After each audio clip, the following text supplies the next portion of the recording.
Hello everyone. Good evening. Radhe Radhe. जय श्री श्याम। दोस्तों, स्वागत है आप सभी का थ्रोन एजुकेशन के इस डिजिटल प्लेटफॉर्म पे। और हम यहाँ पर स्टार्ट कर रहे हैं राजस्थान का जो करंट अफेयर रहेगा, उसकी जो मंथली करंट अफेयर जो रहेगी उसको वन बाय वन करके हम कवर करेंगे। और बातचीत करें तो हम जनवरी माह से स्टार्ट कर रहे हैं, और एक तरीके से ये रिवीजन रहेगा करंट अफेयर का। और इससे बाहर आपको कुछ पढ़ने की आवश्यकता नहीं रहेगी।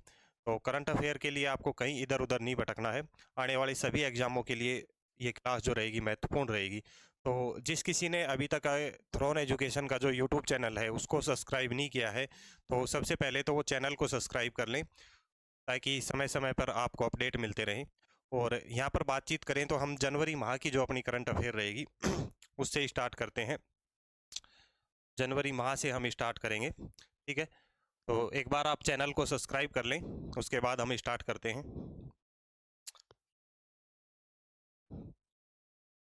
तो सबसे पहले हम बातचीत करें तो राजस्थान करंट अफेयर की हम बात करें तो राजस्थान इंटरनेशनल फिल्म फेस्टिवल एक हुआ था। और राजस्थान इंटरनेशनल इस फिल्म फेस्टिवल की अगर हम बात करें, ये अगर आपसे पूछ लिया जाए कि ये कौन सा संस्करण था, ठीक है। तो सबसे पहले हम बात करते हैं राजस्थान इंटरनेशनल फिल्म फेस्टिवल यानी कि रीफ की, ठीक है। इस रीफ की अगर हम बात करें तो इसका अगर आपसे संस्करण पूछ लिया जाए तो ये कौन सा संस्करण था, ये 10वां संस्करण रहेगा। 10वां संस्करण, ठीक है। उसके बाद आपसे पूछ लिया जाए कि जो ये रीफ है, इस रीफ का आयोजन कहाँ पे किया गया था, तो इस रीफ का आयोजन हुआ था जयपुर में। इसका आयोजन कहाँ पर हुआ था, तो ये हमें याद रखना है, जयपुर में।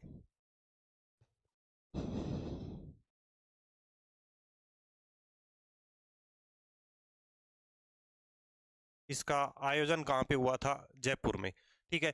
दूसरा, अगर इससे इसकी थीम आपसे पूछ ली जाए कि जो राजस्थान इंटरनेशनल फिल्म फेस्टिवल जो हुआ था उसकी थीम क्या थी, तो इसकी थीम अगर आपसे पूछी जाए तो ये क्या हो जाएगी, यूथ एवं, इसकी थीम आपसे अगर पूछी जाती है तो ये क्या हो जाएगी, यूथ एवं फिल्म हेरिटेज। थीम क्या हो जाएगी, यूथ एवं फिल्म हेरिटेज।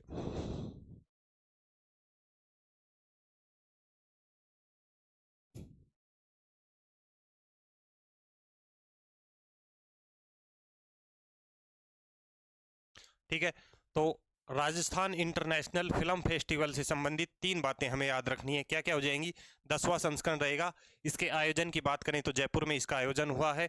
थीम की अगर हम बात करें तो इसकी थीम क्या रहेगी, यूथ एवं फिल्म हेरिटेज इसकी थीम रहेगी, ठीक है। उसके बाद में हम बात करते हैं, पश्चिमी राजस्थान उद्योग हस्तशिल्प उत्सव 2024 मनाया गया था। कौन सा, पश्चिमी राजस्थान उद्योग हस्तशिल्प उत्सव 2024 मनाया गया। और इसके बारे में आपसे पूछ लिया जाए तो इसका आयोजन कहाँ पे हुआ था या ये उत्सव कहाँ पे मनाया गया, तो ये हमें याद रखना है, जोधपुर में मनाया गया। इसके आयोजन की हम बात करें तो कहाँ पर रहेगा, जोधपुर में, ठीक है। इसका आयोजन रहेगा जोधपुर में। अगर आपसे पूछ लिया जाए ये उद्योग हस्तशिल्प जो उत्सव है इसका उद्घाटन किसने किया था, इसके उद्घाटन के बारे में अगर आपसे पूछ लिया जाए तो इसका उद्घाटन किया था सीएम भजन लाल ने। किसने किया, सीएम भजन लाल ने, ठीक है। तो इससे संबंधित हमें दो बातें याद रखनी है, आयोजन जोधपुर में और उद्घाटन किसने किया, सीएम भजन लाल ने। यहाँ तक आप नोट कर लें या इसका स्क्रीनशॉट ले लें। उसके बाद में हम नेक्स्ट चलते हैं। अभी हाल ही में अगर हम राजस्थान के बारे में बातचीत करें तो एक खनिज है जिसको मिनरल से हटाकर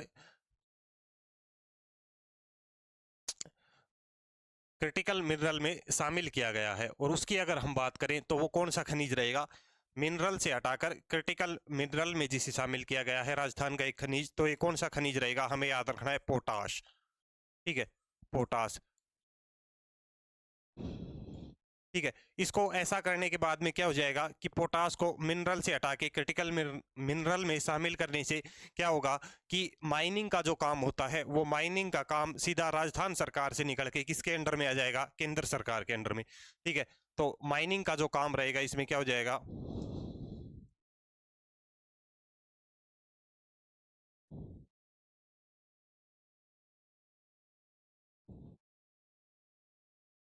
माइनिंग का काम केंद्र सरकार के अंडर में।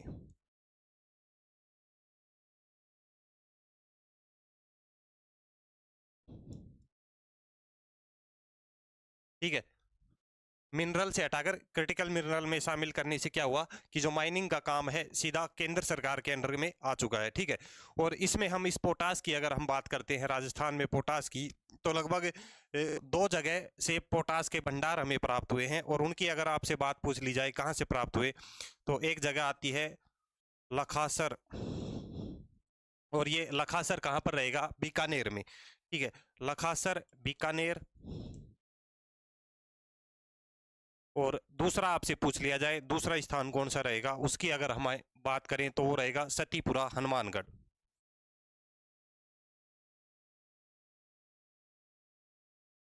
सतीपुरा हनुमानगढ़।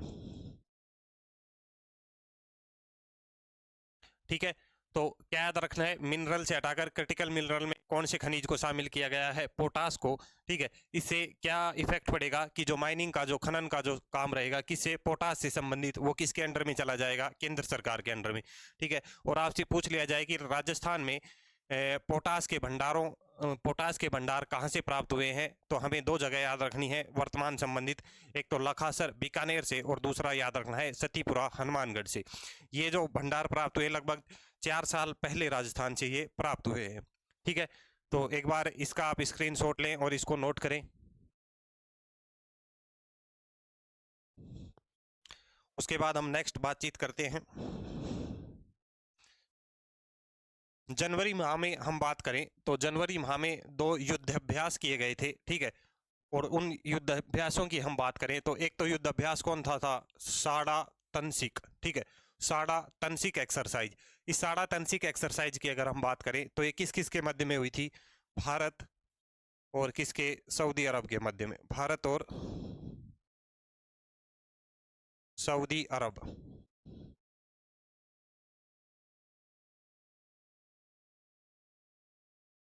ठीक है, किसके मध्य हुई, भारत और सऊदी अरब के मध्य में कौन सी एक्सरसाइज हुई, साड़ा तनसिक एक्सरसाइज। कौन से माह में, जनवरी माह में। ठीक है, पहली बात हमें ये याद रखनी है। दूसरा आपसे पूछ सकता है कि जो ये साड़ा तनसिक एक्सरसाइज है इसका आयोजन कौन सी जगह पर हुआ था। इसका आयोजन आपसे पूछा जा सकता है, और इसके आयोजन की बात करें तो इसका आयोजन हुआ था महाजन फील्ड फायरिंग रेंज बीकानेर में। कहाँ पर हुआ, महाजन फील्ड फायरिंग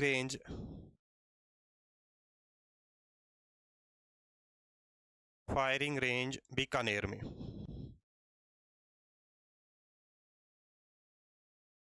ठीक है, इससे संबंधित अपने को 2 ही बातें याद रखनी है। एक तो इसका आयोजन कहाँ पे हुआ, और दूसरा किस किस के मध्य में ये युद्ध अभ्यास हुआ था, तो किसके मध्य में, भारत और सऊदी अरब के मध्य में। ठीक है, दूसरा एक एक्सरसाइज हुई थी वायु शक्ति अभ्यास 2024। ठीक है, तो इस वायु शक्ति के बारे में हमें 2 बातें याद रखनी है। पहली बात तो क्या हो जाएगी कि ये भारतीय वायुसेना का एक स्वदेशी अभ्यास था। ठीक है, दूसरा इसका आयोजन कहाँ पे हुआ था वो अपने से पूछ सकता है, तो वो कहाँ पर हुआ था, Chandan field firing range Jodhpur airbase में इसका आयोजन हुआ था। ठीक है, तो वायु शक्ति 2024 से संबंधित क्या बात याद रखनी है हमें कि वायुसेना का स्वदेशी अभ्यास, वायुसेना का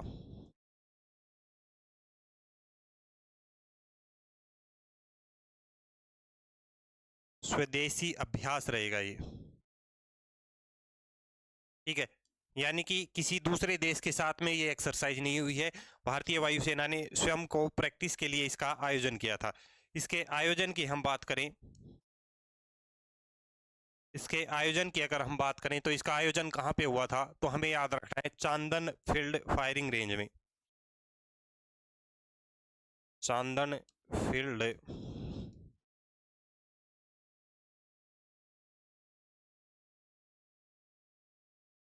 फायरिंग रेंज में। ठीक है, आयोजन कहाँ पे हुआ, चांदन फील्ड फायरिंग रेंज जोधपुर में इसका आयोजन होता है। ठीक है, तो इससे संबंधित अपने को ये 2 बातें याद रखनी है। उसके बाद में एक बार इसका आप स्क्रीनशॉट ले लें, नेक्स्ट हम बात करते हैं।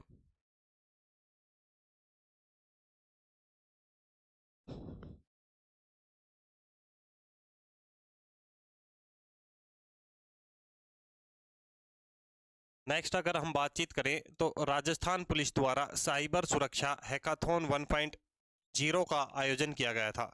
साइबर सुरक्षा हैकाथॉन 1.0 का आयोजन किया गया, और इसमें अगर आपसे पूछ लिया जाए कि इसका आयोजन कहाँ पे हुआ था, तो ये आयोजन हुआ था जयपुर में। पहली बात हमें क्या याद रखना है, इसका आयोजन कहाँ पे हुआ? जयपुर में। आयोजन कहाँ पे? जयपुर में। ठीक है। उसके बाद में दूसरा आपसे पूछ सकता है कि ये जो साइबर सुरक्षा का जो हैकाथॉन 1.0 हुआ, इसकी थीम क्या रखी गई थी राजस्थान पुलिस के द्वारा? तो दूसरा आपसे इसकी थीम पूछ सकता है, और इसकी थीम की अगर हम बात करें तो वो क्या हो जाएगी? सजग और समझदार आप। क्या हो जाएगी? सजग और समझदार आप।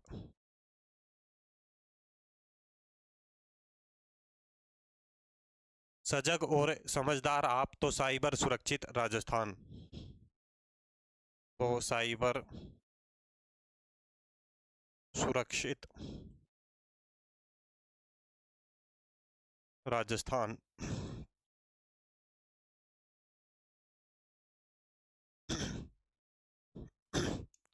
ठीक है। तो साइबर सुरक्षा हैकाथॉन के बारे में हमें दो बातें याद रखनी है। दो बातें क्या हो जाएंगी? पहला तो हमें याद रखना है कि इसका जो आयोजन है, ये आयोजन कहाँ पे हुआ? जयपुर में इसका आयोजन हुआ है। और उसके बाद में हमें इसका थीम के बारे में पता होना चाहिए कि इसकी थीम क्या रखी गई थी सजग और समझदार आप तो साइबर सुरक्षित राजस्थान। ये क्या रहेगी? इसकी थीम रहेगी। ठीक है। उसके बाद में नेक्स्ट, जनवरी माह से संबंधित क्या पूछ सकता है कि जनवरी में अंतर्राष्ट्रीय ऊंट महोत्सव 2024 का आयोजन किया गया था। ठीक है। तो आपसे पूछ लिया जाए कि अंतर्राष्ट्रीय ऊंट महोत्सव 2024 का आयोजन कहाँ पे किया गया, तो हमें याद रखना है इसका आयोजन कहाँ हुआ था? बीकानेर में। आयोजन कहाँ पे होता है? इसका आयोजन होता है बीकानेर में। ठीक है। दूसरा, इससे इसके बारे में आपसे इसकी थीम पूछ सकता है। अगर इसकी थीम आपसे पूछ ली जाए तो इसकी थीम क्या हो जाएगी? Icons of Bikaner. ठीक है। अंतर्राष्ट्रीय ऊंट महोत्सव की थीम क्या हो जाएगी?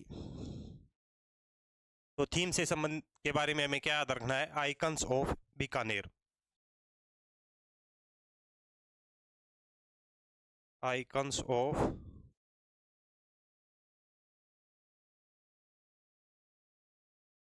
बीकानेर। ये क्या हो जाएगी? इसकी थीम हो जाएगी। ठीक है। तो ये बात पूछ सकता है अंतर्राष्ट्रीय ऊंट महोत्सव से संबंधित, इतनी बात हमें याद रखनी है। इसके अलावा और हम बातचीत करें वर्ष 2024 में, जैसे अंतर्राष्ट्रीय ऊंट महोत्सव 2024 का आयोजन बीकानेर में हुआ है, उसी तरीके से अंतर्राष्ट्रीय मरु महोत्सव 2024 का आयोजन किया गया था जनवरी फरवरी माह में ही। और वो कहाँ पर हुआ था? पोखरण जैसलमेर के अंदर उसका आयोजन किया गया था। और एक और हम महोत्सव की बात करें तो अंतर्राष्ट्रीय पर्यटन विभाग द्वारा सांबर महोत्सव का आयोजन किया गया 2024 में ही। और उसके बारे में आपसे पूछ लिया जाए कि वो कहाँ पे हुआ था, तो हमें क्या याद रखना है? सांबर झील क्षेत्र जयपुर में उसका आयोजन हुआ था। कहाँ पे? सांबर झील क्षेत्र जयपुर में। यहीं पे इसी के नीचे आप नोट कर लें, एक कौन सा हो जाएगा? अंतर्राष्ट्रीय मरु महोत्सव।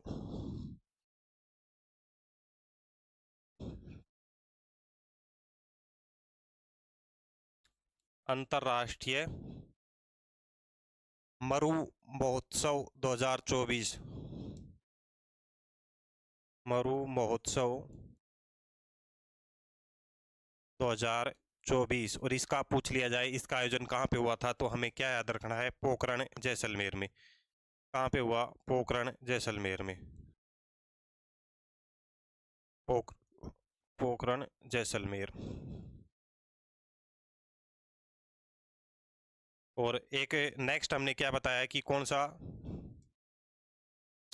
एक तो अंतर्राष्ट्रीय मरु महोत्सव, और एक कौन सा हुआ था? सांबर महोत्सव। सांबर महोत्सव। और ये सांबर महोत्सव 2024, इसका आयोजन हम इसके आयोजन की बात करें तो कहाँ पर हुआ था? सांभर झील क्षेत्र जयपुर में। इसका आयोजन कहाँ पे होता है? सांभर झील क्षेत्र जयपुर में।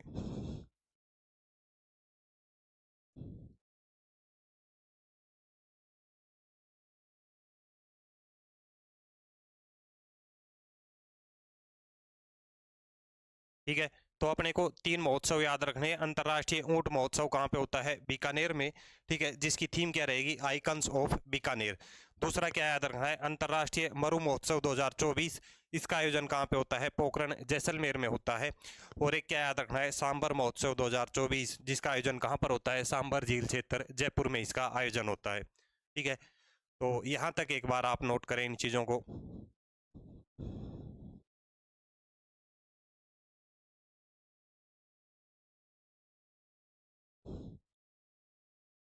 यहाँ तक एक बार नोट करें, उसके बाद में नेक्स्ट हम बात करते हैं।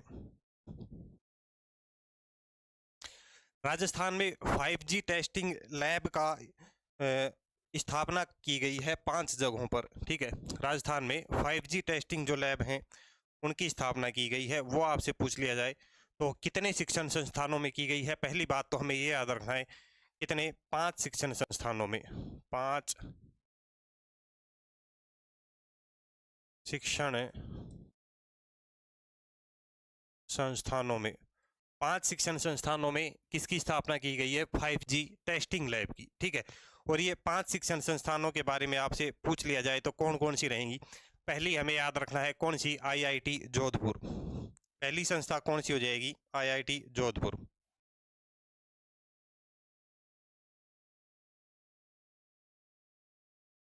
पहली हो गई IIT जोधपुर। उसके बाद में दूसरा हमें याद रखना है, एक यूनिवर्सिटी है जोधपुर में, MBM university. MBM university.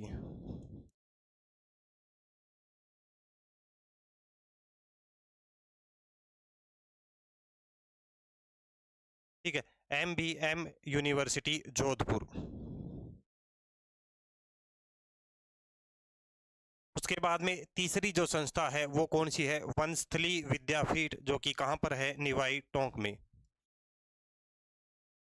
Banasthali विद्यापीठ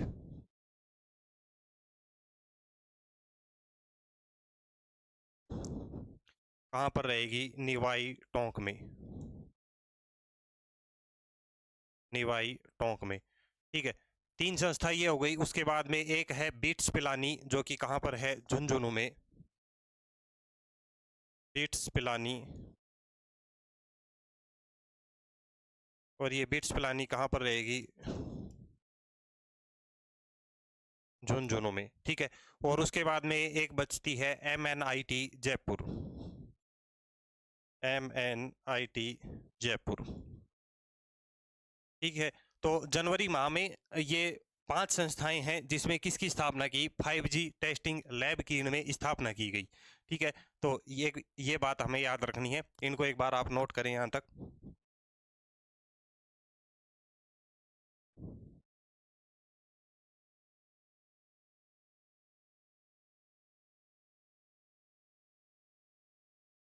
उसके बाद में नेक्स्ट अगर हम बात करें, एक एक्सरसाइज हुई थी डेजर्ट साइक्लोन 2024 एक्सरसाइज। ठीक है, इसका आयोजन कब हुआ था? जनवरी 2024 में इसका आयोजन किया गया था। और इस एक्सरसाइज की अगर हम बात करें तो ये किस किस के मध्य में हुई थी? तो पहली बात हमें क्या याद रखनी है? भारत और किसके मध्य में हुई ये एक्सरसाइज? UAE के मध्य में। भारत और UAE के मध्य में ये एक्सरसाइज होती है, पहली बात। ठीक है, एक मिनट, ये दिखाई नहीं दे रहा। किस किस के मध्य? भारत और UAE के मध्य में एक्सरसाइज होती है, कौन सी? Desert cyclone exercise. ठीक है, और दूसरा इसके आयोजन की अगर हम बात करें तो इसका आयोजन आपसे पूछा जा सकता है कि आयोजन कौन सी जगह पे हुआ था? तो कहाँ पर होगा? महाजन फील्ड फायरिंग रेंज बीकानेर में। महाजन फील्ड फायरिंग रेंज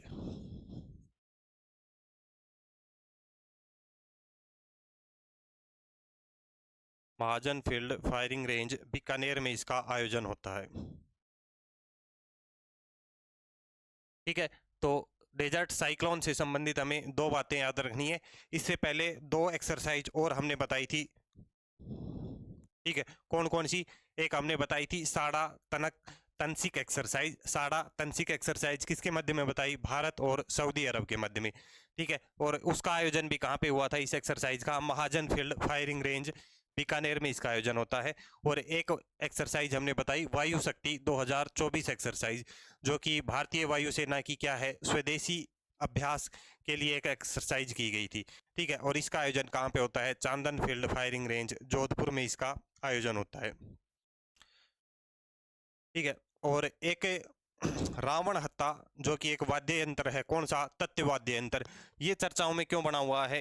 क्योंकि जो ये रावण हत्था वाद्य यंत्र है, इसका प्रयोग किया गया था श्री राम जन्मभूमि जो प्राण प्रतिष्ठा समारोह हुआ था, उसमें इसका प्रयोग किया गया था। यानी कि ये रावण हत्था जो है वहाँ पे बजाया गया था।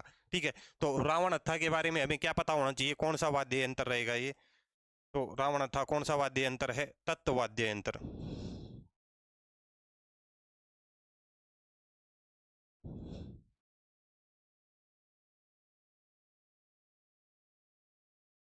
कौन सा तत्व वाद्य यंत्र रहेगा? और चर्चा में क्यों बना हुआ है कि जो श्री राम अयोध्या में, श्री राम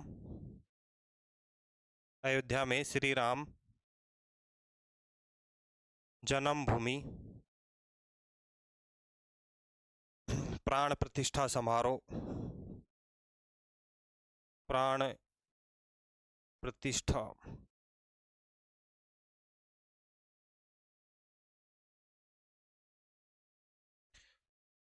श्री राम जन्मभूमि प्राण प्रतिष्ठा जो समारोह हुआ था, उसमें इसका प्रयोग किया गया। कौन से का? रावण हत्था जो वाद्य यंत्र है, किस तरीके का रहेगा? तत्व वाद्य यंत्र रहेगा। और ये अपने को ये भी पता होना चाहिए कि जो ये प्राण प्रतिष्ठा समारोह जो है ये कब हुआ था, तो ये डेट हमें याद होनी चाहिए। क्या रहेगी? 22 जनवरी 2024। क्या रहेगी? 22 जनवरी 2024। ये डेट आने वाले एग्जामों में बहुत इंपॉर्टेंट रहेगी, तो ये तो खास तौर से आपको याद होनी चाहिए। ठीक है, राजस्थान के सभी एग्जामों के लिए भी, और जो नेशनल लेवल के जो एग्जाम रहेंगे उनके लिए भी ये डेट अपने को याद होनी चाहिए। ठीक है, तो यहाँ तक एक बार आप नोट कर लें।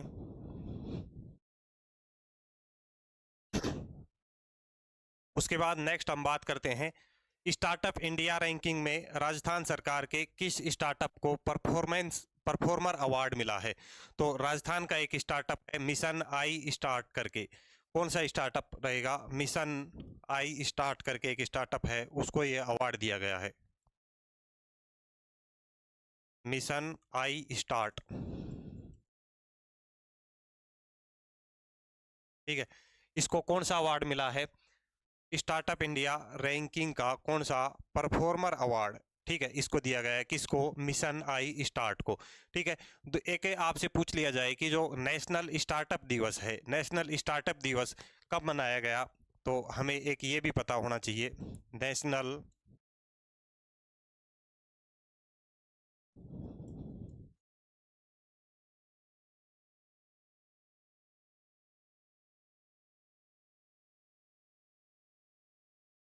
नेशनल स्टार्टअप दिवस तो ये कब मनाया गया था, ये हमें पता होना चाहिए। कब? 16 जनवरी 2024 को।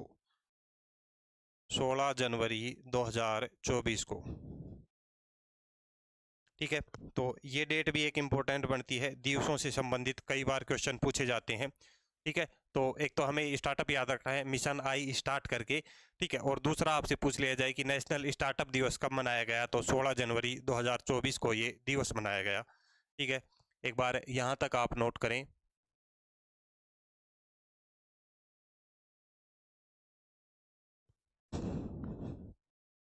एक आपसे पूछ सकता है कि जो राजस्थान है, राजस्थान का पहला हाइड्रो एनर्जी पंप प्रोजेक्ट कहाँ पे बनाया गया है? पहला हाइड्रो एनर्जी पंप प्रोजेक्ट, तो ये कहाँ पे बनाया गया है? शाहपुरा शाहाबाद बारा में। कहाँ पे बनाया गया? शाहपुरा शाहाबाद। और ये कहाँ पे पड़ती है ये जगह? बारा में। ठीक है, कहाँ पर रहेगी ये जगह? बारा में। क्योंकि ये राजस्थान का पहला हाइड्रो एनर्जी पंप प्रोजेक्ट है, तो ये बहुत इंपॉर्टेंट हो जाता है एग्जाम ओरिएंटेड। तो पहली बात हमें ये याद होनी चाहिए।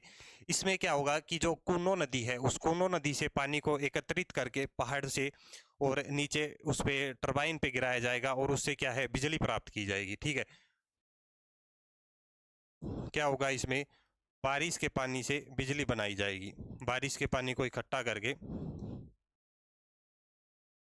बारिश के पानी से बिजली इसमें बनाई जाएगी।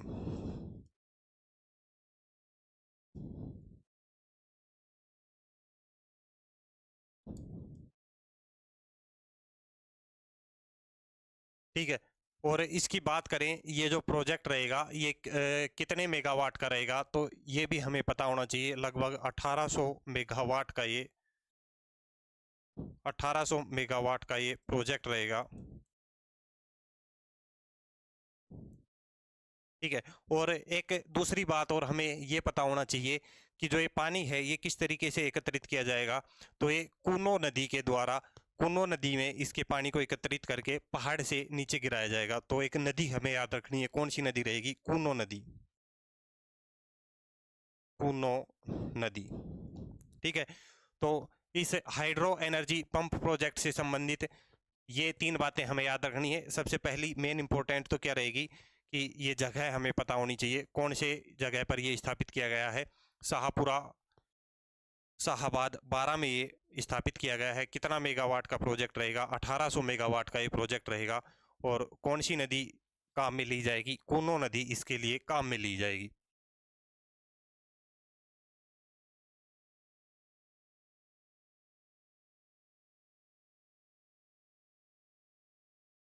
ठीक है। यहाँ तक एक बार आप नोट करें, उसके बाद नेक्स्ट हम बात करते हैं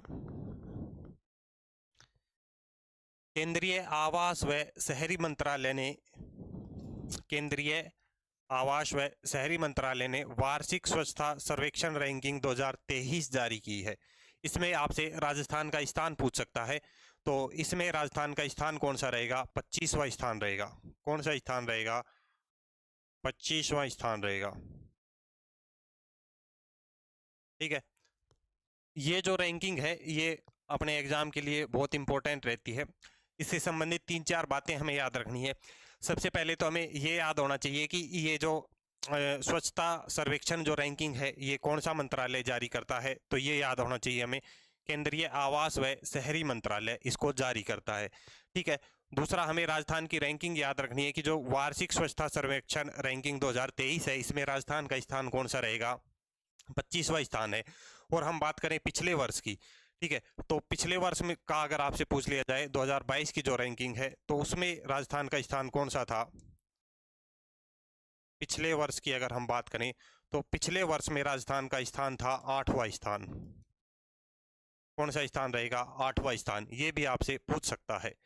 अगर इसमें राजस्थान का 25वां स्थान है तो शीर्ष पे कौन सा राज्य है, यानी कि प्रथम स्थान पे कौन सा राज्य है, तो वो भी हमें याद होना चाहिए। तो वो प्रथम स्थान पे कौन सा राज्य हो जाएगा, महाराष्ट्र। शीर्ष राज्य, शीर्ष राज्य कौन सा हो जाएगा, यानी कि फर्स्ट रैंकिंग किसकी रहेगी, महाराष्ट्र की।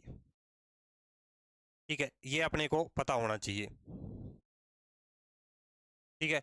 उसके बाद में ये तो हो गया शीर्ष पे राज्य। अगर शीर्ष पे शहर पूछ लिया जाए तो शहर कौन सा रहेगा, वो भी बहुत इंपॉर्टेंट हो जाता है। इंदौर रहे, इंदौर शहर।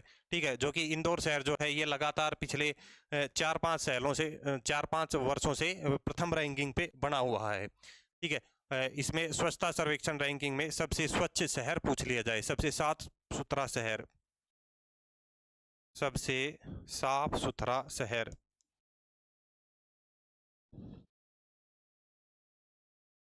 सबसे साफ सुथरा शहर अगर आपसे पूछ लिया जाए तो कौन सा रहेगा, इंदौर।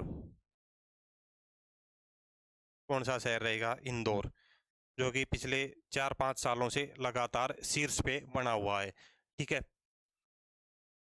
ये बात होगी। उसके बाद में आपसे पूछ सकता है कि जो राजस्थान है इसमें कचरा मुक्त शहर श्रेणी में राजस्थान के कितने शहर शामिल किए गए हैं।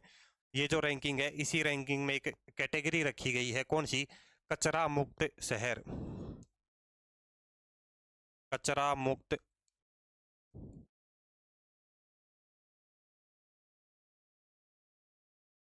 शहर श्रेणी,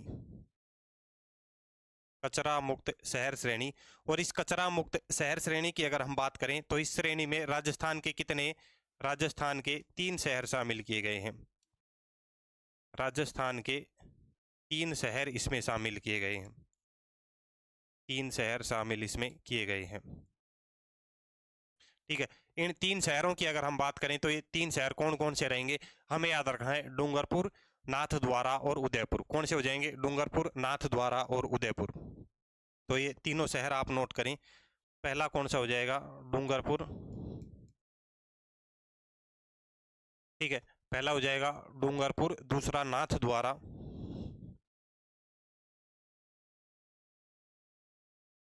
और तीसरा कौन सा हो जाएगा? उदयपुर।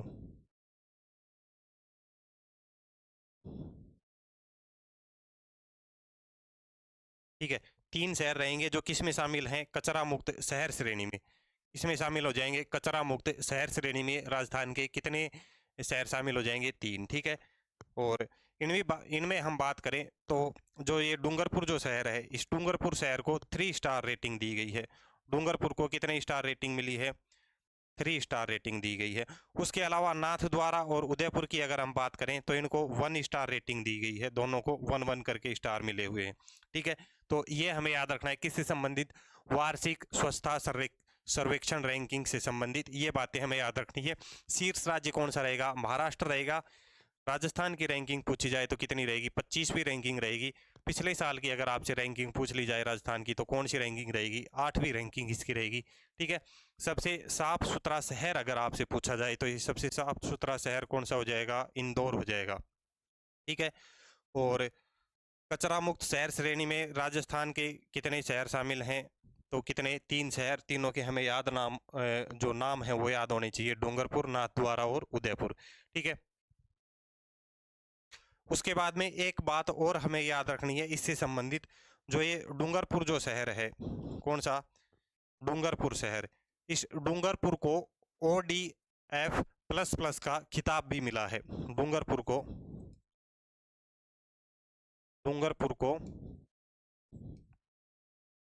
ODF++ का खिताब भी प्रदान किया गया है।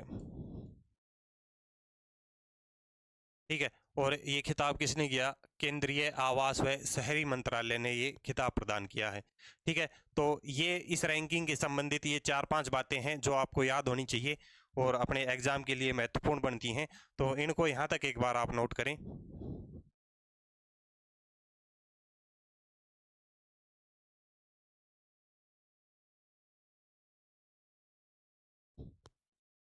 ठीक है, नेक्स्ट अगर हम बात करें तो राजस्थान में पद्मश्री अवार्ड 2024 के बारे में बातचीत करें तो जनवरी माह में जो पद्मश्री अवार्डों का वितरण किया गया था उसमें अगर राजस्थान से संबंधित पूछ लिया जाए तो राजस्थान में 4 पद्मश्री अवार्ड मिले हैं। ठीक है, राजस्थान में 4 पद्मश्री अवार्ड। कितने व्यक्तियों को मिले हैं? 4 पद्मश्री अवार्ड 5 लोगों को मिले हैं। 5 लोगों को।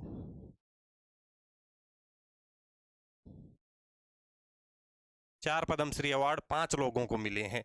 ठीक है, ये आपसे पूछ सकता है और इन 5 लोगों के यानी कि 5 व्यक्तियों के हमें नाम याद होने चाहिए। हमने एक बार पहले आपको बताया था, एक ट्रिक के माध्यम से हमने ये नाम याद किए थे और वो ट्रिक क्या हो जाएगी 5 व्यक्तियों के लिए? ट्रिक हमने क्या बताई थी कि लक्ष्मण की माया जान के अली गली बेहोश हो गई। क्या हो जाएगी ट्रिक? लक्ष्मण की माया जान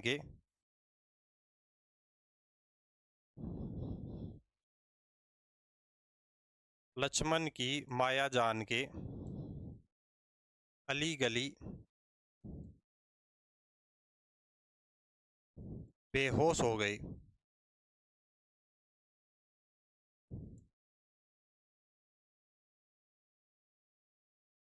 ठीक है, तो इससे ये 5 व्यक्ति कौन कौन से हो जाएंगे? पहले तो कौन से हो जाएंगे? लक्ष्मण भट्ट हो जाएंगे। पहले कौन से? लक्ष्मण भट्ट हो जाएंगे। दूसरी माया से अगर हम बात करें, पहले कौन से हो गए? ये लक्ष्मण भट्ट हो गए। दूसरी हम बात करें तो माया से कौन हो जाएगी? माया टंडन हो जाएगी। तीसरे हम बात करें जानके से कौन हो जाएगी? जानकी लाल हो जाएगी। और चौथा हम बात करें अली से अली मोहम्मद हो जाएगा और गली से क्या हो जाएगा? गनी मोहम्मद हो जाएगा। ठीक है, तो पहले हो गए कौन से? लक्ष्मण भट्ट हो जाएंगे। दूसरा हम बात करें तो कौन हो जाएगी, माया टंडन हो जाएगी, माया टंडन हो जाएगी। तीसरा अगर हम बात करें तो कौन हो जाएगी, जानकी लाल हो जाएगी। तीसरा कौन हो जाएगी, जानकी लाल, जानकी लाल। चौथा हम बात करें तो कौन हो जाएंगे, अली मोहम्मद, अली मोहम्मद। और पांचवा हम बात करें कौन हो जाएंगे, गली मोहम्मद,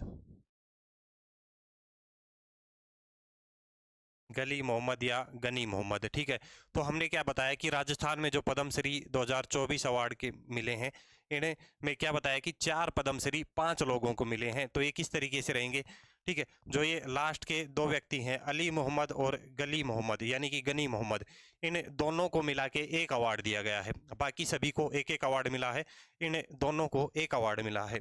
ठीक है, तो ये अपने को याद होनी चाहिए। राजस्थान से संबंधित पूछ सकता है कि निम्न में से किस व्यक्ति को वर्ष 2024 में पद्मश्री अवार्ड मिला है। ठीक है, तो ये अपने को याद होनी चाहिए। पहले हो जाएंगे लक्ष्मण भट्ट, माया टंडन, जानकी लाल और अली मोहम्मद और गनी मोहम्मद। यहाँ तक एक बार आप नोट करें।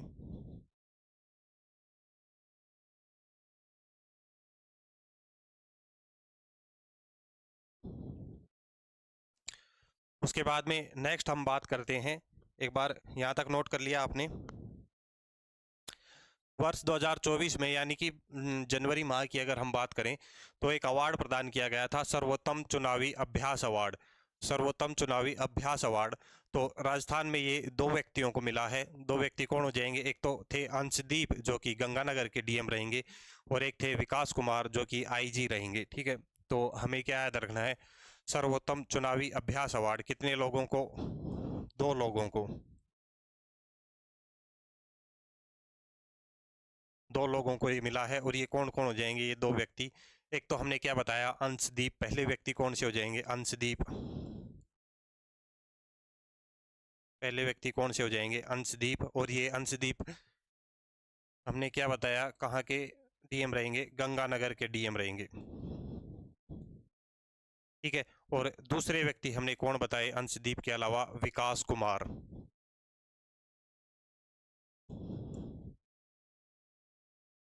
और ये विकास कुमार क्या रहेंगे, आईजी। ठीक है, आईजी विकास कुमार।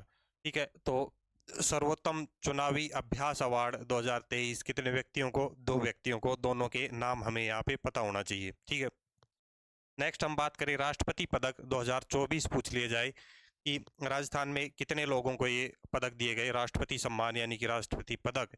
तो ये भी 2 व्यक्तियों को मिला है राजस्थान में, राष्ट्रपति पदक 2024 राजस्थान में कितने व्यक्तियों को, 2 लोगों को ये मिला है। और इनकी अगर हम बात करें, ये 2 व्यक्ति कौन कौन से हो जाएंगे, पहले हो जाएंगे सचिन मित्तल, एक व्यक्ति कौन सा हो जाएगा, सचिन मित्तल।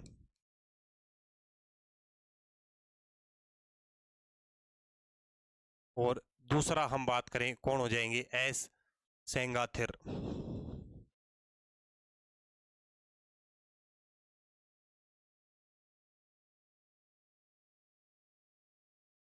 पहले हो जाएंगे सचिन मित्तल और दूसरे कौन से हो जाएंगे, एस सेंगाथिर। इन दोनों की ही हम बात करें तो ये क्या क्या है, आईपीएस। दोनों ही क्या रहेंगे, ये आईपीएस। ठीक है, तो राष्ट्रपति पदक 2024 2 व्यक्तियों को मिले, सचिन मित्तल और एस सेंगाथिर को। सर्वोत्तम चुनावी अभ्यास अवार्ड 2 व्यक्तियों को मिले, कौन कौन से, अंशदीप और विकास कुमार को। ठीक है, यहाँ तक एक बार नोट कर लें आप।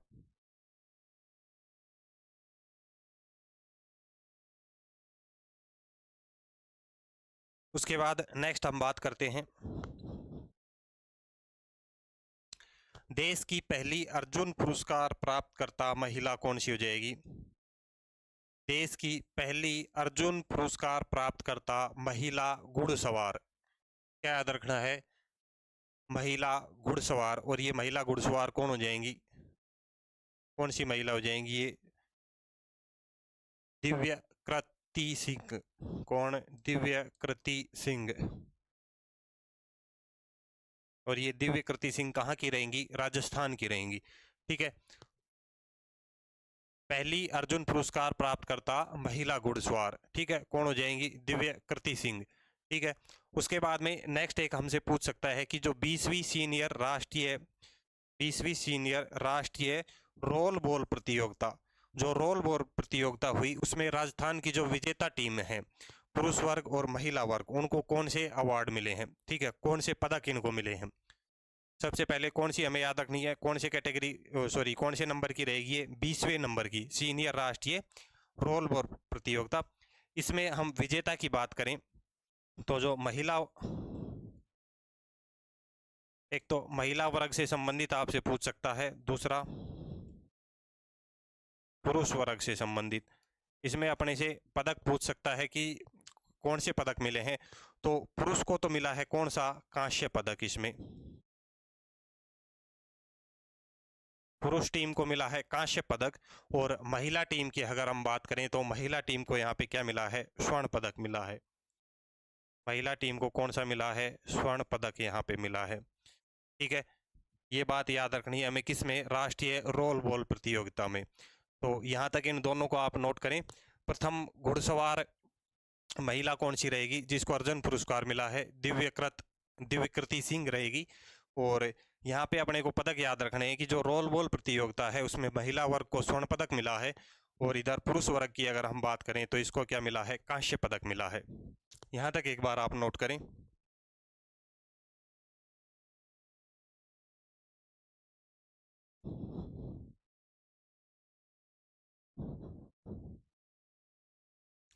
एक प्रतियोगिता हुई है नेशनल वेट लिफ्टिंग प्रतियोगिता 2024, और इस नेशनल वेट लिफ्टिंग प्रतियोगिता में राजस्थान के पदक इसमें पूछ सकता है कि राजस्थान को कितने पदक इसमें मिले हैं। तो राजस्थान को इसमें 7 पदक मिले हैं। कितने? 7 पदक मिले हैं। और इन 7 में अगर हम बात करें तो कौन कौन से रहेंगे? 2 तो गोल्ड मिले हैं, सॉरी 3 तो गोल्ड मिले हैं, 2 रजत और 2 कांस्य। 3 तो इसमें क्या मिले हैं? गोल्ड, 2 रजत और 2 क्या हो जाएंगे? कांस्य।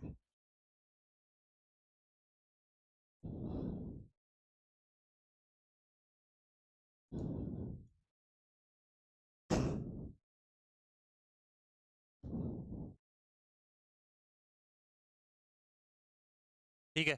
तो नेशनल वेट लिफ्टिंग जो प्रतियोगिता है 2024 की, राजस्थान को कितने पदक प्राप्त हुए? 7 पदक इसमें प्राप्त हुए हैं। 3 क्या हो जाएंगे? स्वर्ण हो जाएंगे, 3 स्वर्ण पदक हो जाएंगे, 2 कांस्य पदक और 2 क्या हो जाएंगे? रजत पदक हो जाएंगे, ठीक है। उसके अलावा इसमें पूछ लिया जाए कि इसका आयोजन कहाँ पे हुआ था। इसका आयोजन अगर आपसे पूछा जाए तो इसका आयोजन कहाँ पर हुआ था? ईटानगर में।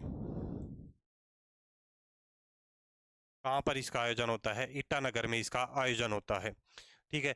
ये बात हमें याद रखनी है, किससे संबंधित? नेशनल वेट लिफ्टिंग से संबंधित। उसके बाद में एक नेक्स्ट प्रतियोगिता आती है, कौन सी? 28वीं रोड साइकिलिंग प्रतियोगिता। 28वीं रोड साइकिलिंग प्रतियोगिता 2024। इसकी अगर हम बात करें तो इसमें जो विजेता जो टीम रही है वो कौन रही है? राजस्थान की टीम रही है। और इसमें हम बात करें कुल पदकों की तो राजस्थान को इसमें 21 पदक मिले हैं, ठीक है। इसमें राजस्थान को कितने पदक मिले? 21 पदक। तो इसमें आप नोट करें, सबसे पहले तो इसका आयोजन आपसे पूछ लिया जाए तो इसका आयोजन कहाँ पे हुआ था? विजापुरा कर्नाटक में इसका आयोजन होता है। कहाँ पे? विजापुरा कर्नाटक। विजापुरा कर्नाटक में इसका आयोजन होता है। कौन सी प्रतियोगिता का? 28वीं रोड साइकिलिंग प्रतियोगिता 2024 का। इसमें अगर आपसे विजेता टीम पूछ ली जाए तो कौन सी रहेगी? विजेता टीम अगर आपसे पूछ ली जाए तो कौन सी रहेगी? विजेता टीम राजस्थान रहेगी। विजेता टीम इसमें कौन सी रहेगी? राजस्थान रहेगी। उसके अलावा इसमें कुल पदक पूछ लिए जाएं कि राजस्थान को कितने पदक मिले हैं? कुल पदक, ठीक है। तो राजस्थान के कुल पदक पूछ लिए जाए तो हमने क्या बताए? 21 पदक मिले हैं राजस्थान को, 21 पदक, ठीक है। और इस 21 में से अगर हम बात करें तो कौन कौन से? 13 तो क्या रहेंगे? स्वर्ण रहेंगे। 13 तो कौन से मिले हैं? स्वर्ण रहेंगे। उसके अलावा हम रजत की बात करें तो 6 रजत रहेंगे। 6 क्या रहेंगे? 6 रजत और 2 क्या हो जाएंगे, कांस्य। 2 कौन से पदक हो जाएंगे, कांस्य पदक हो जाएंगे। ठीक है, ये बात याद रखनी है हमें किससे संबंधित, 28वीं जो रोड साइकिलिंग प्रतियोगिता हुई है।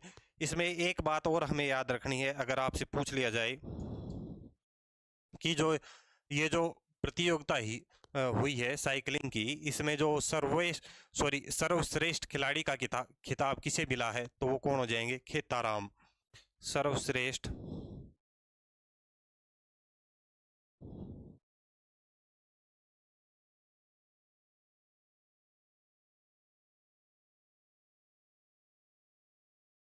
सर्वश्रेष्ठ खिलाड़ी का खिताब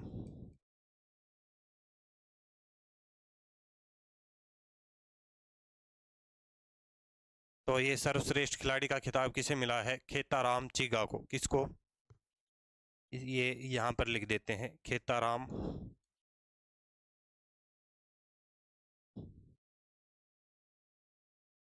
इसको, खेताराम चिगा को।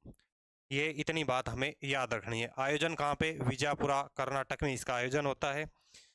विजेता टीम कौन सी रहेगी, राजस्थान की टीम विजेता टीम रहेगी। राजस्थान को कुल पदकों की हम बात करें तो कितने मिले, 21 पदक मिले हैं, जिसमें से 13 स्वर्ण पदक रहेंगे, 6 रजत रहेंगे, 2 क्या हो जाएंगे, कांस्य हो जाएंगे।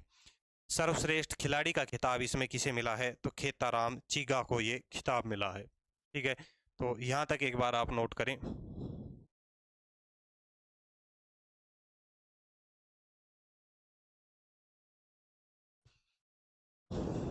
यहाँ तक नोट कर लें और नेक्स्ट हम बात करते हैं प्रधानमंत्री राष्ट्रीय बाल पुरस्कार 2024। ये आपसे पूछ लिया जाए तो राजस्थान में ये किसको मिला है, आर्यन सिंह को ये मिला है। प्रधानमंत्री राष्ट्रीय बाल पुरस्कार राजस्थान में पूछ लिया जाए तो किसे मिला है, तो ये मिला है आर्यन सिंह को। और ये आर्यन सिंह जो हैं कहाँ से रहेंगे, ये आर्यन सिंह कोटा से रहेंगे। कहाँ से, कोटा से आर्यन सिंह रहेंगे। और बात करें किसके लिए मिला है, तो इन्होंने एक एप्लीकेशन बनाई थी। कौन सी एप्लीकेशन थी, मेरा साथी ऐप। कौन सा ऐप बनाया था इन्होंने, मेरा साथी ऐप। मेरा साथी ऐप बनाया था किसने, आर्यन सिंह ने। ठीक है, तो ये भी अपने को याद रखना है, प्रधानमंत्री राष्ट्रीय बाल पुरस्कार 2024 किसको मिलता है, आर्यन सिंह को ये मिलता है। ठीक है, उसके बाद में नेक्स्ट हम बात करें, यहाँ इसको नोट करें आप। नेक्स्ट बात करें हरिशंकर भाबड़ा की। एक व्यक्ति हैं हरिशंकर भाबड़ा, इनका जनवरी 2024 में निधन हो जाता है। ये आपसे पूछ लिया जाए तो ये कौन रहेंगे, ये राजस्थान विधानसभा के पूर्व अध्यक्ष हैं तथा पूर्व उप मुख्यमंत्री भी रहे हुए हैं। ठीक है, तो हरिशंकर भाबड़ा से संबंधित आपसे पूछा जाए तो क्या हो जाएंगे ये, राजस्थान विधानसभा के पूर्व अध्यक्ष। राजस्थान विधानसभा के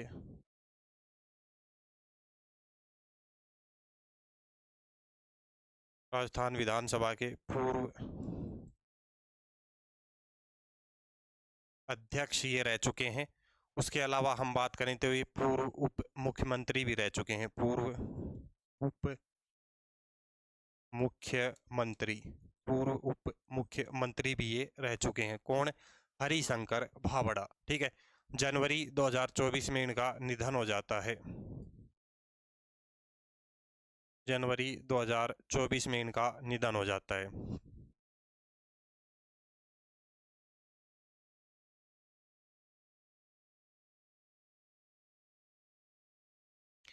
ठीक है, उसके बाद में नेक्स्ट हम बात करते हैं इंदिरा रसोई योजना की। तो जैसे ही गवर्नमेंट चेंज हुई है, गवर्नमेंट चेंज होने के बाद में जो ये इंदिरा रसोई योजना है, इस इंदिरा रसोई योजना का नाम परिवर्तित कर दिया गया है। नाम, इसका नाम परिवर्तन किया गया है और ये नाम परिवर्तन करने के पश्चात इसका नाम क्या रखा गया है, इसका वर्तमान नाम क्या हो जाएगा, श्री अन्नपूर्णा रसोई। श्री अन्नपूर्णा रसोई। ठीक है, अब इसका नाम क्या हो गया है, इस योजना का श्री अन्नपूर्णा रसोई इसका नाम कर दिया गया है। ठीक है, और इस अन्नपूर्णा रसोई योजना में हम बात करें तो इसमें जो अनुदान राशि है उसमें भी बढ़ोतरी की गई है। पहले जो अनुदान राशि थी उसकी अगर हम बात करें वो कितनी मिलती थी, 17 रुपये मिलती थी। पहले गवर्नमेंट के द्वारा अनुदान राशि कितनी मिलती थी, 17 रुपये मिलती थी। अब हम बात करें तो ये अनुदान राशि कितनी हो गई है, बढ़ा के कितनी कर दी गई है, 22 रुपये कर दी गई है, जो कि गवर्नमेंट की तरफ से दी जाएगी। ठीक है, और इस तरीके से हम इसकी थाली जो बनती है, इस थाली की जो कंप्लीट कीमत है पहले कितनी होती थी, 25 रुपये होती थी, और वर्तमान में ये कितनी हो जाती है, 30 रुपये की एक थाली पड़ती है। लेकिन जो लाभार्थी है जो इस थाली को प्राप्त करता है उसको जो पैसे देने पड़ते हैं वो कितने देने पड़ते हैं, पहले 8 देने पड़ते थे और वर्तमान में भी कितने ही देने पड़ते हैं, 8 रुपये यहाँ पे देने पड़ते हैं। यानी कि जो अनुदान राशि में और जो थाली की जो कीमत में बढ़ोतरी की गई है उसका जो वहन है वो कौन करेगी, राज्य सरकार इसका वहन करेगी। यानी कि जो बढ़ोतरी हुई है उसका जो पैसा है कौन देगी, राज्य सरकार देगी। लाभार्थी पे इस पे कोई भी दबाव या कोई भी बोझ इसमें नहीं बढ़ा है, उतना ही है जितना पहले था।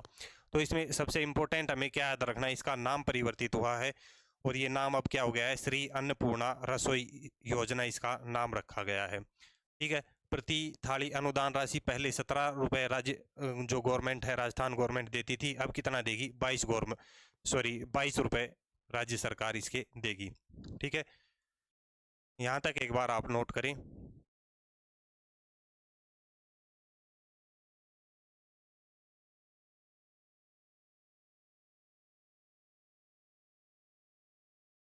उसके बाद में नेक्स्ट हम बात करते हैं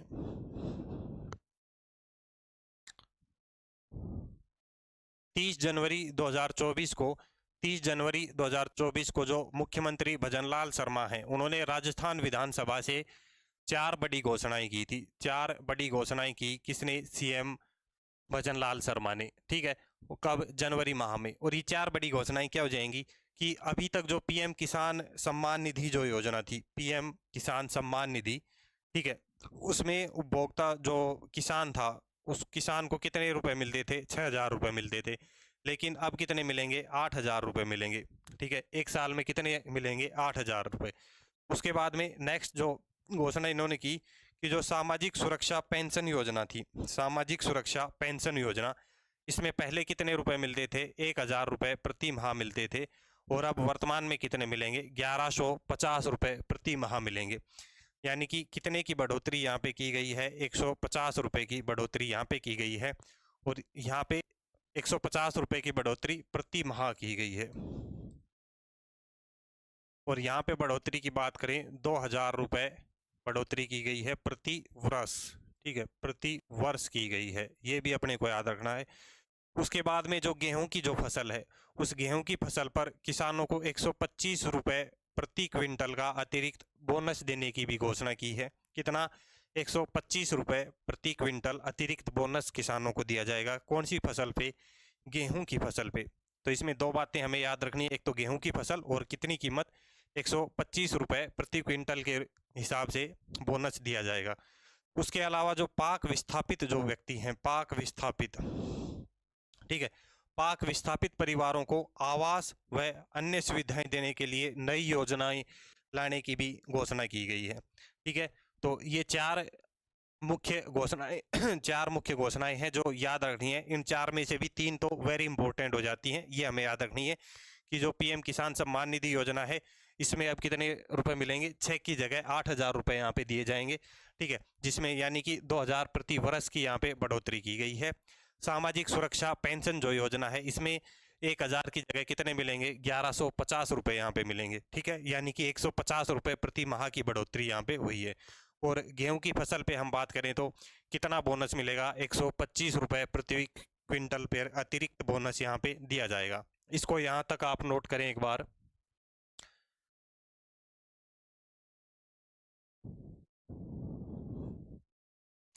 उसके बाद में नेक्स्ट हम बात करते हैं प्रधानमंत्री सूर्योदय योजना। कौन सी, प्रधानमंत्री सूर्योदय योजना। और इस प्रधानमंत्री सूर्योदय योजना की हम बात करें तो इसके जो पहले चरण में पहले चरण में राजस्थान के 3 जिले इसमें शामिल किए गए हैं, यानी कि फर्स्ट चरण में राजस्थान के 3 जिले कौन सी योजना में शामिल किए गए हैं? प्रधानमंत्री सूर्योदय योजना में। और इन 3 जिलों की हम बात करें तो कौन कौन से हो जाएंगे ये 3 जिले, इनके नाम भी हमें पता होना चाहिए। पहला हो जाएगा जयपुर, दूसरा हो जाएगा जोधपुर, और तीसरा कौन सा हो जाएगा? सीकर। जयपुर, जोधपुर और सीकर 3 जिलों को प्रधानमंत्री सूर्योदय योजना के पहले चरण में शामिल किया गया है। ठीक है, हम बात करें कि जो ये प्रधानमंत्री सूर्योदय योजना है इसके अंतर्गत क्या काम किया जाएगा, तो जो छत है, छत पर फ्री में सोलर पैनल लगाए जाएंगे। छत पर फ्री सोलर पैनल,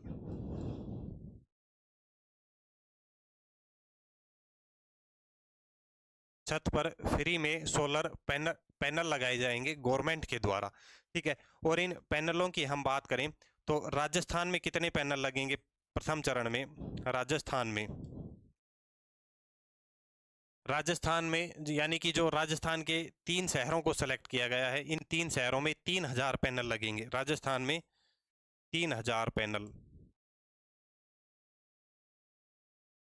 राजस्थान में 3000 पैनल इसमें लगाए जाएंगे, यानी कि 3 शहर हैं तो प्रत्येक शहर में 1000 पैनल। ठीक है, तो 1000 पैनल प्रति शहर, 1000 पैनल प्रति शहर लगाए जाएंगे।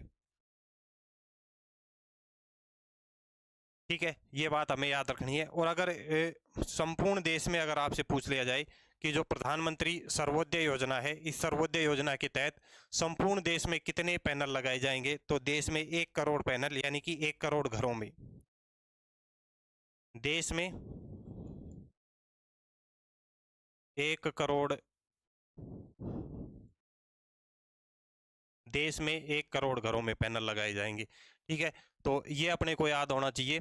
इससे संबंधित 3-4 बातें हैं, ये एक बार आप नोट कर लें। पहला तो क्या, कौन सी योजना रहेगी? प्रधानमंत्री सर्वोदय योजना रहेगी। ठीक है, इसका जो पहला चरण है, इस पहले चरण में राजस्थान के कितने जिलों को शामिल किया गया है? 3 जिलों को इसमें शामिल किया गया है। 3 जिले कौन कौन से हो जाएंगे? जयपुर, जोधपुर और कौन सा हो जाएगा? सीकर हो जाएगा। कार्य क्या किया जाएगा इस योजना में? छत पर फ्री सोलर पैनल इसमें लगाए जाएंगे। ठीक है, और कितने पैनल लगाए जाएंगे? राजस्थान में हम बात करें तो 3 शहर हैं, 3 शहरों में 3000 पैनल लगेंगे, यानी कि प्रति शहर 1000 पैनल यहाँ पे लगाए जाएंगे। संपूर्ण देश में बात करें तो संपूर्ण देश में इस योजना के तहत कितने पैनल लगेंगे? 1 करोड़ घरों में ये पैनल लगाए जाएंगे, यानी कि 1 करोड़ पैनल इसमें लगाए जाएंगे। यहाँ तक आप नोट करें।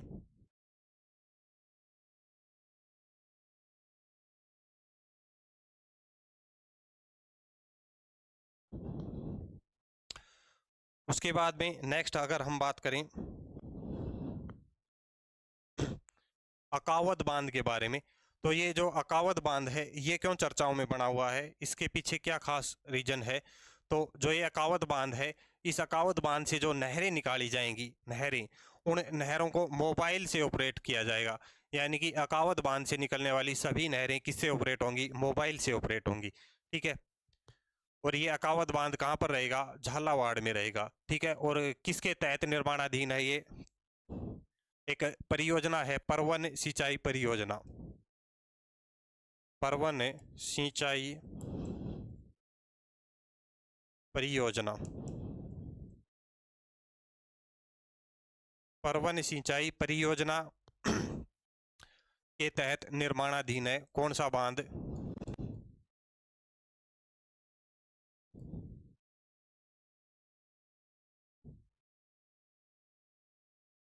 अकावद बांध। परवन सिंचाई परियोजना के तहत निर्माणाधीन है अकावद बांध। कहाँ पर रहेगा? झालावाड़ में ये बांध रहेगा।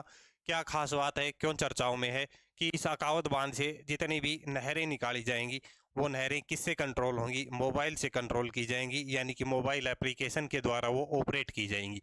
ठीक है, ये बात हमें याद रखनी, किससे संबंधित? अकावद बांध से संबंधित। उसके बाद में नेक्स्ट हम बात करें राम सेतु रेलवे ओवरब्रिज के बारे में। राम सेतु रेलवे ओवरब्रिज की हम बात करें तो इसका लोकार्पण कहाँ पे किया गया है? तो ये बालोतरा में इसका लोकार्पण किया गया है। किसका? राम सेतु रेलवे ब्रिज का। ठीक है, बात करें लोकार्पण किसने किया था, तो ये लोकार्पण किसने किया था? केंद्रीय सड़क एवं परिवहन राजमार्ग मंत्री नितिन गडकरी जी ने। नितिन गडकरी ने। नितिन गडकरी जी ने इसका क्या किया? लोकार्पण किया। ठीक है, ये कौन से मंत्री रहेंगे? केंद्रीय सड़क एवं परिवहन राजमार्ग मंत्री। ठीक है, दूसरा हम बात करें जो ये राम सेतु ओवर ब्रिज है, राम सेतु ओवर ब्रिज, ठीक है, कितना लंबा रहेगा? तो ये 2 किलोमीटर लंबा, 2 किलोमीटर लंबा ये ब्रिज रहेगा और डबल लाइन ब्रिज रहेगा, डबल लाइन ब्रिज रहेगा। ठीक है, उसके अलावा हम बात करें नेक्स्ट हमें क्या याद रखना है कि जो ये Ram Setu railway over bridge है कौन से नेशनल हाईवे पे बनाया गया है, ये भी हमें पता होना चाहिए। तो ये कौन सा हो जाएगा? नेशनल हाईवे 112, NH 112 पर इसका लोकार्पण किया गया है, यानी कि इसका निर्माण भी वहीं पे किया गया है। ठीक है, तो यहाँ तक एक बार आप नोट कर लें। अकावत बांध से संबंधित क्यों चर्चाओं में है वो बात हमने देखी। दूसरा, Ram Setu railway over bridge है, इसका लोकार्पण कहाँ पे हुआ? बालोतरा में इसका लोकार्पण हुआ। किसने किया? नितिन गडकरी जी ने इसका लोकार्पण किया। कितना लंबा रहेगा? 2 किलोमीटर लंबा ये ब्रिज रहेगा और डबल लाइन ब्रिज रहेगा। कौन से नेशनल हाईवे पे? NH 112 पे। यहाँ तक एक बार आप नोट करें।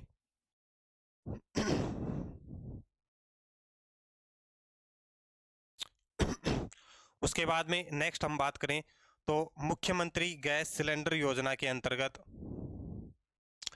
मुख्यमंत्री गैस सिलेंडर योजना के अंतर्गत लाभार्थी को 450 रुपये में सिलेंडर उपलब्ध कराया जाएगा। यानी कि राजस्थान गवर्नमेंट के द्वारा 450 रुपये में साल में 12 सिलेंडर उपलब्ध कराए जाएंगे। किनको उपलब्ध कराए जाएंगे? इनकी बात करें तो जो उज्ज्वला योजना और BPL श्रेणी के जो लाभार्थी महिलाएं हैं उनको ये लाभ दिया जाएगा 450 रुपये में सिलेंडर। ठीक है, यानी कि 450 रुपये का पड़ेगा। जो सब्सिडी जो रहेगी वो सब्सिडी जो अतिरिक्त सब्सिडी जो है वो जो बैंक खाता है उसमें ट्रांसफ़र कर दी जाएगी। ठीक है, तो कितने सिलेंडर मिलेंगे? साल में 12 सिलेंडर उपलब्ध कराए जाएंगे। कौन सी योजना के तहत? मुख्यमंत्री गैस सिलेंडर योजना के तहत। ठीक है, इसका शुभारंभ कब किया गया? 1 जनवरी 2024 से इसका शुभारंभ किया जाता है। किसके द्वारा? भजनलाल शर्मा के शुभारंभ किया जाता है। और कौन से शहर से? टोंक शहर से। ठीक है, ये बात अपने को याद रखनी है। किससे संबंधित? मुख्यमंत्री गैस सिलेंडर योजना से संबंधित। ठीक है, तो इसको एक बार आप नोट कर लें, मुख्यमंत्री गैस सिलेंडर योजना को, कि लाभार्थी को 450 रुपये में सिलेंडर मिलेगा। योजना का शुभारंभ होता है 1 जनवरी 24 से। शुभारंभ किसने किया? भजनलाल शर्मा ने। और मैं वेरी इंपॉर्टेंट ये हो जाता है कि कौन सी जगह से किया, तो कहाँ से शुभारंभ होता है? टोंक जिले से इसका शुभारंभ होता है। लाभार्थी कौन हो जाएंगे? उज्ज्वला और BPL श्रेणी की जो महिलाएं हैं वो इसके लाभार्थी हो जाएंगे। और साल में कितने सिलेंडर दिए जाएंगे? 12 सिलेंडर यहाँ पर उपलब्ध कराए जाएंगे। ठीक है, तो यहाँ पर अपनी जो जनवरी माह से संबंधित जो इम्पोर्टेंट और महत्वपूर्ण जो क्वेश्चन बनते थे एग्जाम ओरिएंटेड करंट अफेयर के, वो अपने यहाँ पे कंप्लीट होते हैं।